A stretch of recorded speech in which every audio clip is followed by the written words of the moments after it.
अस्सलाम वालेकुम व्यूअर्स, कैसे हैं आप? ठीक ठाक हैं। उम्मीद करती हूँ आप सब बहुत अच्छे से होंगे। आज जो रेसिपी मैं आपके साथ शेयर कर रही हूँ ये बहुत ही डिलीशियस और बहुत शानदार रेसिपी है जिसका नाम है मटन कौरमा। और ये पुरानी दिल्ली में बनाई जाने वाली बहुत ही मशहूर डिश है। तो मैंने सोचा कि आज मैं ये रेसिपी आपके साथ शेयर करूँ। अगर आपको मेरी रेसिपी अच्छी लगे तो प्लीज़ मेरी वीडियो को लाइक करें और मेरे चैनल को सब्सक्राइब करें और बेल आइकन का बटन दबाने से आपको मेरी तमाम वीडियो बआसानी मिल जाएंगी। यहाँ पे मैंने तकरीबन सवा कप तेल लिया और इसमें मैंने 3 मीडियम साइज़ के प्याज काट के इनको मैं फ्राई कर रही हूँ। और प्याज का कलर हमने यहाँ पे लाइट गोल्डन कलर का करना है, बहुत ज़्यादा हमने ब्लैक नहीं करने हैं, डार्क ब्राउन नहीं करने हैं, क्योंकि उससे फिर कौरमे का जो कलर है वो चेंज हो जाता है और वो अच्छा नहीं लगता है। तो यहाँ पे प्याज ब्राउन करने के बाद मैंने थोड़ा सा ऑयल निकाल दिया था, क्योंकि मैंने सवा कप ऑयल लिया था। तो मैं यहाँ पे तकरीबन पौना कप ऑयल जो है वो मैं रखूँगी और उसमें मैं फिर अपना कौरमा बाकी का जो गोश्त है वो फ्राई करूँगी। यहाँ पे मैंने साबुत मसालों में 4 अदद मैंने सब्ज़ इलायची ली है, 1 मोटी इलायची, थोड़ी सी मैंने आधी चम्मच काली मिर्चें, 2 स्टिक मैंने दालचीनी और 4-5 लौंग लिए हैं। ये मैं तकरीबन 1 मिनट इनमें इसको फ्राई करूँगी तेल में साबुत मसाले को। और इसके बाद फिर हम इसमें गोश्त शामिल कर देंगे। मटन गोश्त मैंने बोनलेस लिया है, आप चाहें तो हड्डी वाला भी इस्तेमाल कर सकते हैं। और यहाँ पे मैंने गोश्त को तकरीबन 4 से 5 मिनट तक अच्छे से फ्राई किया है। आप देखेंगे कि जब गोश्त अच्छे से फ्राई हो जाएगा तो इसका कलर भी चेंज हो जाता है और थोड़ा सा पानी भी वो गोश्त छोड़ देता है। तो 4 से 5 मिनट तक फ्राई करने के बाद इसमें हम अदरक और लहसुन की पेस्ट डालेंगे, वो 2 टेबलस्पून भर के हम बीच में डालेंगे। और फिर हम मज़ीद 3 मिनट तक 2-3 मिनट तक इस गोश्त को फ्राई करेंगे। और इसके बाद फिर हम मसाले डालेंगे, जिसमें सुरख मिर्च 1 टीस्पून है, देगी मिर्च 1 टीस्पून, नमक आप अपने टेस्ट से डाल सकते हैं। सूखा धनिया का पाउडर जो है वो 2 टेबलस्पून, हल्दी 1 टीस्पून, गरम मसाला 1 टीस्पून। तो ये तमाम मसाले बीच में डाल के फिर हम इसको मज़ीद 4 से 5 मिनट तक गोश्त की अच्छे से भुनाई करेंगे।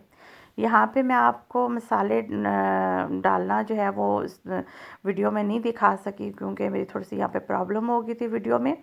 तो मैंने जैसे कि आपको बताया कि मसाले डाल के हमने गोश्त को फ्राई करना है, और ये हमने मसाले डाल के 4 से 5 मिनट तक गोश्त को फ्राई किया है।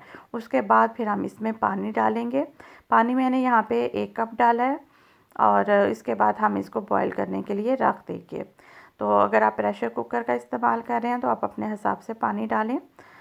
मेरा ये स्टीम कुकर है तो इसलिए मैं यहाँ पे पानी जो है वो 1 कप डाल रही हूँ। और बॉईल करने का जो टाइमिंग थी वो तकरीबन 15 से 18 मिनट थी। और उसके बाद फिर मैं आपको दिखाती हूँ कि पानी भी जो है वो तकरीबन ये देखें खुश्क हो चुका है और गोश्त भी अच्छे से गल गया है। तो यहाँ पे आप देख सकते हैं कितना प्यारा कलर जो है वो इसका मटन का हो गया है। यहाँ पे हम गोश्त की भुनाई करेंगे तकरीबन 5 से 6 मिनट तक मीडियम आंच में। और भुनाई करने के बाद फिर हम 1 पाव दही में प्याज जो है उसकी पेस्ट बना के वो बीच में शामिल करेंगे। ये आप देख सकते हैं, मैं आपको दिखा रही हूँ कि गोश्त जो है वो देखिए कितना अच्छा गल चुका है। तो यहाँ पे जो है गोश्त की भुनाई करने के बाद इसमें ये जो मेन इंग्रेडिएंट है वो है प्याज जो ब्राउन किए हुए हैं, उसको हम 1 पाव दही में उसमें डालेंगे और उसमें हम उसकी भुनाई करेंगे। जब आप ये दही डाल लेंगे तो आपने ध्यान रखना है कि आपने चमचा जो है वो मसलसल हिलाना है तब तक जब तक कि दही अच्छे से बीच में शामिल ना हो जाए और ये बिल्कुल जो है वो मिक्स हो जाए। यहाँ पे हल्की आंच आपने करनी है चूल्हे की।